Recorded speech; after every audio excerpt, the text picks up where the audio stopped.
Here's some data from the Trophic State Index from Lake Pamela, which is a lake in Orlando. What is a Trophic State Index? It is the measure of how healthy a lake is. If I had the equation of a line, one of those y equals mx plus b kind of situations from an algebra class, then it would be really useful in making predictions about what happens with this data. But science doesn't care about being a perfect line. Here's your data.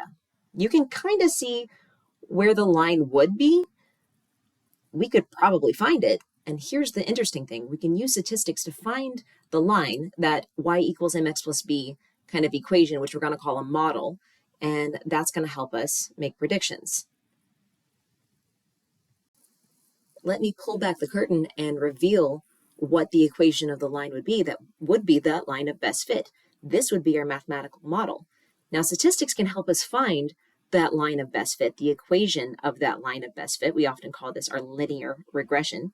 So when statistics helps us find it, though, that we have to determine, is it a good fit or not? Is it a good predictor, or is it kind of so-so? And we need some sort of measure for that. And that's where our correlation coefficient and our coefficient of determination are going to come in. Now, Excel will reveal for you the coefficient of determination, which is r squared, even though our correlation coefficient is just r, which is the square root of that number, and then it takes whatever sign your slope has.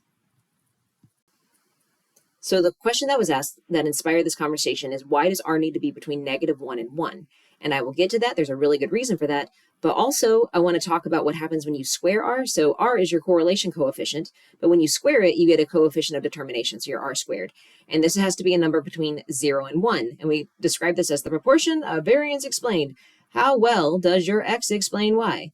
And so what that means is, let's say that you get an r squared value of, let's say, 0.27. That means 27% of your variance is explained. So this thing, the variance in the one thing is explaining the other thing. So the fact that this is a proportion, and we're going to report that as a percentage, means that this needs to be between 0 and 1, where 0 is 0% and 1 is 100%.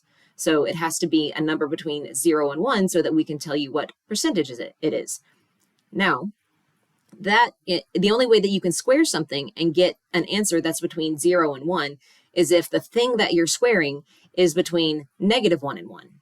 Your sign's going to go away, but that's the only way that you're going to get something that's between 0 and 1 is if you square something that where its absolute value doesn't get beyond 1 in either direction. So this is a number that you square to get this one, and this has to be reported as a percentage. So this has to be between -1 and 1. The other thing about this is that this is going to be talking about your strength, how strong of a correlation you have. Notice we're not saying that X is causing Y. You know how people say, well, correlation is not the same thing as causation. And this is the math answer to why that's a thing. It's because you're talking about the strength of something. You are not talking about the causation of something. Now, if something is algebra, then it is either a 1 or a -1. 1 and -1 are going to be things that you see when you're dealing with algebra. If you're dealing with science, if you're dealing with data, it's going to be some number between that. So algebra would be a perfect 1 or a perfect -1, and science is somewhere in the middle. Now I'm going to do this backwards for a second because I have a point that I want to make. So what if I started with the algebraic equation and I said that this is equal to, because if I want Excel to do math, I say equals -0.6886 times, and then whatever this x value is, and then plus 46.443.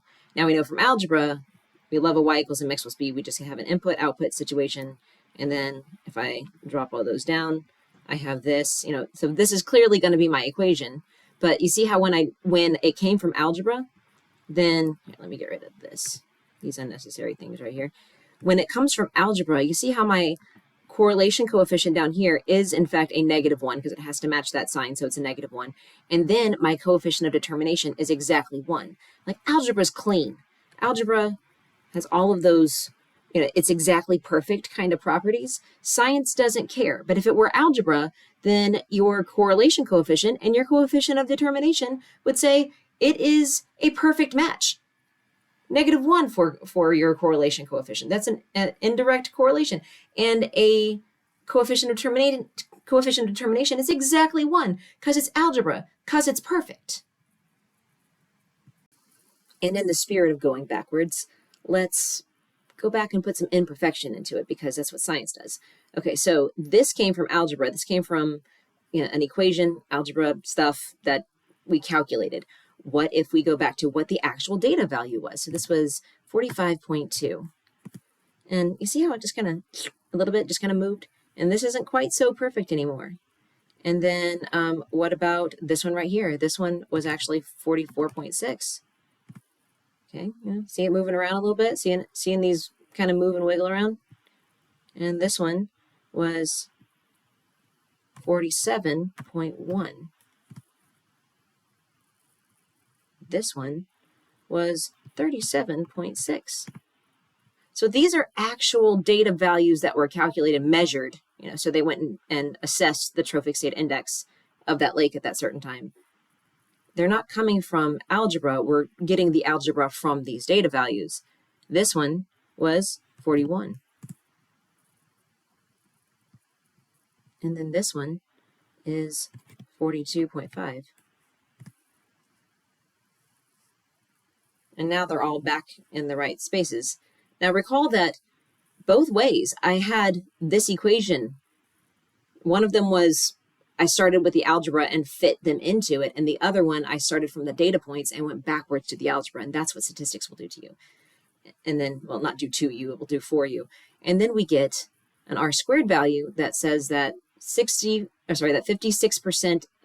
let me try that again, that 57.6% of the variance is explained, from X to Y. And then here is your R, your correlation coefficient. And notice how it's the same sign as whatever this is right here. So algebra starts with a line and it's clean, and science says, here's your data, figure out the best algebra that would go along with this. And then we use statistics to figure out that model, to figure out that equation of a line. And we also have a measure of, well, is this a good fit? And that's where your R and your R squared are going to come in.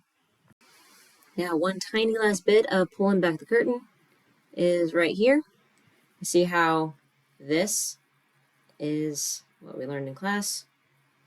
Double click on it and I can find the arrays. And then this is coming from squaring that answer. Now, the other thing is that I'm going to highlight everything, including my titles. I'm going to go to Insert, Scatterplot, this one. I'm going to right-click on this, format my axis, because the example I gave, this was an 80, not a 50. And then if I want the equation, I'm going to right-click on it. I'm going to add a trend line, tell it it's linear. You have all of these options. It's mostly going to be linear and exponential. Sometimes we do logarithmic, as I did in science classes. Right here, display equation on chart. And also, let me get this thing up here so you can see it better.